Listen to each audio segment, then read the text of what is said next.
சென்னையில் குப்பை சேகரிப்பிலும் கல்லா கட்டிய ஸ்டாலின் மாடல் அரசு உதயநிதியின் சொந்த தொகுதியிலேயே குப்பை கழிவுகள் இருப்பதை மறந்துவிட்டது போல குப்பை கழிவுகள் நிரம்பி வழிய இளவரசர் நினைப்பில் சுற்றி கொண்டிருக்கும் உதயநிதியோ ஏழை மக்களின் குடிசைகளை கூட பார்க்க மாட்டார். திரை கட்டி மறைத்த பின் தான் அவ்வழியே செல்வாராம்.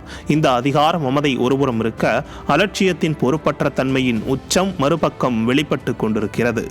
தூய்மை மிஷன் என்ற பெயரில் சென்னை முழுவதும் நடத்தப்படும் கூட்டங்கள் உண்மையில் தூய்மையை ஏற்படுத்துமா அல்லது வேற்று விளம்பர நாடகத்திற்காக நடத்தப்படுகிறதா?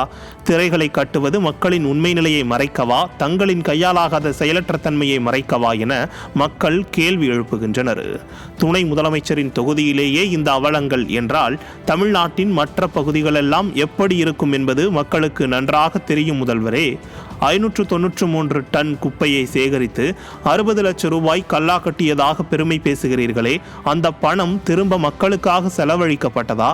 சிங்கார சென்னை என்று கூறி விளம்பரங்களில் மட்டும் புரட்சி செய்யும் இந்த அரசு உண்மையில் திடக்கழிவு மேலாண்மையில் எந்த முன்னேற்றத்தை கொண்டு வந்துள்ளது என கேள்வி எழுப்புகின்றனர் சுற்றுச்சூழல் ஆர்வலர்கள்.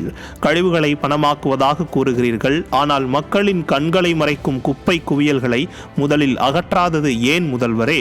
இந்த தூய்மை மிஷன் உண்மையில் மக்களுக்காகவா அல்லது விளம்பரங்களுக்காகவா அல்லது அதிலும் கொள்ளையடிக்கவா? இதற்கெல்லாம் காலம் பதிலளிக்கும்.